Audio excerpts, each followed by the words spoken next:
మేము ఖచ్చితంగా అధికారంలోకి వస్తాం. అన్ని విగ్రహాలు బిడ్డ పలగొట్ట ఆంధ్రాకి పార్సల్ చేస్తాం. నేనైతే అంత ఓపిక మంత్రాలని కాదు, అంత విశాల హృదయం లేదు నాకు. ఎందుకు ఈ మాట చెప్తా ఉన్నా అంటే, రావచ్చు పోవచ్చు, రొయ్యలు అమ్ముకోవచ్చు, రావచ్చు పోవచ్చు, షూటింగ్లు చేసుకోవచ్చు, రావచ్చు పోవచ్చు, సినిమాలు తీసుకోవచ్చు.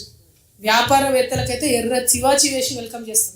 ఎందుకంటే స్విట్జర్లాండ్ అని కాలు పట్టుకొని, యూకే అని కాలు పట్టుకొని, జపాన్ అని కాలు పట్టుకొని ఇడికి రాండయ్య భూములు ఇస్తాం అంటున్నాడు.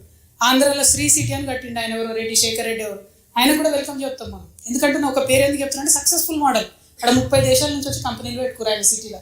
ఇక్కడికి వచ్చిండు అనుకోండి, మన దగ్గర 60 దేశాలలో వచ్చి కంపెనీ పెడతారు.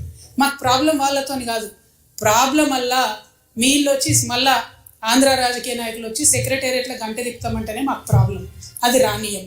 పవన్ కళ్యాణ్ గారు ఆయన మీద ప్రొఫెసర్ నాగేశ్వరరావు గారు ఒక మాట మాట్లాడారు. అట్లనే నిన్న మన పాశం యాదగిరి అన్న ఒక మాట మాట్లాడారు.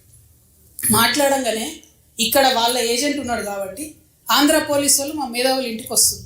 ఇట్లా చేస్తే మాత్రం ఊరుకోం, క్వశ్చనే లేదు. మాకు అన్ని రైట్స్ ఉన్నాయి.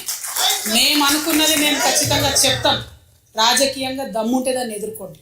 మీ కాడ రాజధాని కట్టుకున్నాడు రాదు శాత కాదు, కానీ ఇడికి వచ్చాక తెలంగాణ నవనిర్మాణం చేస్తాడు. మా పని మేము చేసుకుంటాం, మా నిర్మాణం మేము చేసుకుంటాం, మా కథలు మేము పడతాం. రాష్ట్రం విడిపోయింది, ప్రజలు విడిపోలే. మీరు ప్రజల మధ్యలో చిచ్చు పెట్టకండి. చిచ్చు పెడితే మాట్లాడేటోళ్ళు లేరు, ఊరుకుంటోళ్ళు లేరు అనుకుంటారేమో. ఇగో ఈ జెండా రాకముందు లెక్క వేరే, ఇప్పుడు లెక్క వేరే. టీఆర్ఎస్ 2.0 ఇక్కడ, టీఆర్ఎస్ 2.0 ఇక్కడ పెట్టుకుంటే మాత్రం మంచిగా ఉండదు. ఇది వరకు ఒకసారి పెట్టుకున్నారు, రాష్ట్రం వచ్చింది. ఈసారి మూతి పనులు రాలిపడతాయి. కాబట్టి మీరు మా ప్రజల్ని తక్కువ చేసి మాట్లాడడం, మా మేధావుల మీద చేయాలనుకోవడం, లేనిపోని సాంస్కృతిక పెత్తనం మా మీద రుద్దాలనుకోవడం, మీకు అక్కడ రాజధాని కట్టుకోవడం చేతగాక మీ పొలిటికల్ పంచాయతీలను తీసుకొచ్చి మా మీద రుద్దడం. ముందు మీ రాజధాని కట్టుకోండి. మా జిహెచ్ఎంసీ ఎన్నికలలో పోటీ చేసే విషయం మీరు మళ్ళీ ఆలోచించారు. మా జిహెచ్ఎంసీలో ఇక్కడ సెటిల్ అయ్యి ఇక్కడ ఉన్నటువంటి ఆంధ్ర బిడ్డలు మా వాళ్ళు. గత 12 ఏళ్ళుగా వాళ్ళని మేము కడుపులో పెట్టుకొని కాపాడుకున్నాం. ఇంకా ఎన్ని ఏళ్ళైనా అట్లనే కాపాడుకుంటాం. తెలంగాణ వాళ్ళం ఎవరిని ఇబ్బంది పెట్టేటోళ్ళం కాదు. చుట్టపు చూపుగా వచ్చినా, ఇంటికి వచ్చినా వాళ్ళని ఉన్నాం. వాళ్ళు మన దగ్గరే ఉన్నారు, మన దగ్గరే సెటిల్ అయిన, వాళ్ళతో ఇబ్బంది లేదు. రాజకీయంగా పెత్తనం చేస్తాం, సెక్రటేరియట్లో ఏలు పెడతాం, మీ విధానాలలో ఏలు పెడతాం, మీ నీళ్లు దోసుకుంటామంటే మాత్రం ఊరుకునేది ఉండదు. ఖచ్చితంగా చెప్తా ఉన్నాం. ఇవాళ మా ఉద్యమ ఆకాంక్షలో పరిరక్షణలో భాగంగా మొట్టమొదటిది మా అస్తిత్వాన్ని పరిరక్షించుకోవడం. ఆ అస్తిత్వాన్ని పరిరక్షించుకోవడంలో మీరు ఆంధ్ర వాళ్ళైనా సరే, ఇక్కడ ఆంధ్ర ఏజెంట్గా ఉన్న తెలంగాణ ముఖ్యమంత్రి అయినా సరే, తెలంగాణ అస్తిత్వాన్ని క్వశ్చన్ చేసే విధంగా మాట్లాడితే మాత్రం ఊరుకునేదే ఉండదని చెప్పి ఈ సందర్భంగా తెలియజేస్తూ, మరి ఇక్కడ ఉండేటటువంటి మన ఉద్యమకారులకు నేను రిక్వెస్ట్ చేస్తూ ఉన్నా. ప్రభుత్వాన్ని మనం పదే కోరినాం. 2.5 సంవత్సరాలు అయింది. ఉద్యమకారుల ఆకాంక్షలు నెరవేర్చండి, ఉద్యమకారులకు మీరు ఇచ్చినటువంటి వాగ్దానాలు నెరవేర్చండి అని పదే అడిగినాం. అడిగితే ఏం చేసిండ్రు? ఇప్పుడు వరకు 2 సార్లు 3 సార్లు కమిటీ చేసిండ్రు. టైంపాస్ చేస్తున్నారు తప్పితే విషయం అయితే క్లారిటీ ఇస్తలేదు. రేపు 2వ తారీఖు, రేపు తెలంగాణ రాష్ట్ర అవతరణ దినోత్సవం. మనందరం సగర్వంగా జెండా వేసుకొని చాటే రోజు. రేపు ముఖ్యమంత్రి గారికి మేమందరం ఇక్కడ నుండి ఈ రౌండ్ టేబుల్ వేదికగా డిమాండ్ చేస్తూ ఉన్నాం. ఏదైతే మీరు మేనిఫెస్టోలో ఉద్యమకారులకు హామీ ఇచ్చిందో అది రేపు ప్రకటించండి. కమిటీలు జాలిగా, టైంపాసులు చాలు, కాకమ్మ కబుర్లు చాలు, కేకేలు పీకేలు ఇవన్నీ మాకు వద్దు. మాకు కావాల్సింది ఏంటిది?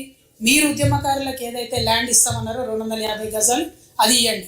మీరు ఉద్యమకారులకు, అమరవీరుల కుటుంబాలకు ఏదైతే పెన్షన్ ఇస్తామన్నారో అది ఇవ్వండి.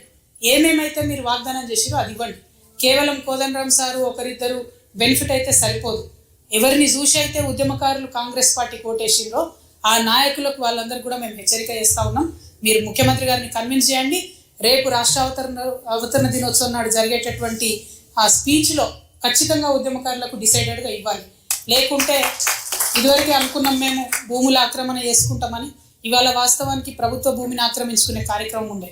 కానీ తెలంగాణ వాదులందరికీ కూడా ఈ ఆంధ్రోలు చేస్తున్నటువంటి కన్ఫ్యూజన్ని సవివరంగా వివరించాల్సినటువంటి అవసరం ఉండే కాబట్టి ఆ ప్రోగ్రామ్ని రౌండ్ టేబుల్కి మార్చుకోవడం జరిగింది. ఎందుకంటే మనం ఆగం కావద్దు. లోకేష్ బాబు నేను ఎక్స్పాండ్ చేస్తాను కానీ ఇదేం సామ్రాజ్యం కాదు, ఎక్స్పాన్షన్ కుదరదు. దాన్ని వెనుకున్న విషయాన్ని అర్థం చేసుకోవాలి.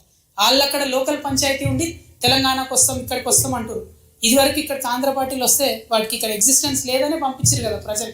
ఇది ప్రజాస్వామ్యం, ఎవరైనా రావచ్చు, పోటీ చేయొచ్చు. కానీ ప్రజలు ఓట్లేరన్న విషయం తెలిసింది కాబట్టే ఇక్కడ దుకాణాలు బంద్ పెట్టుకొని అక్కడ పోయిండ్రు.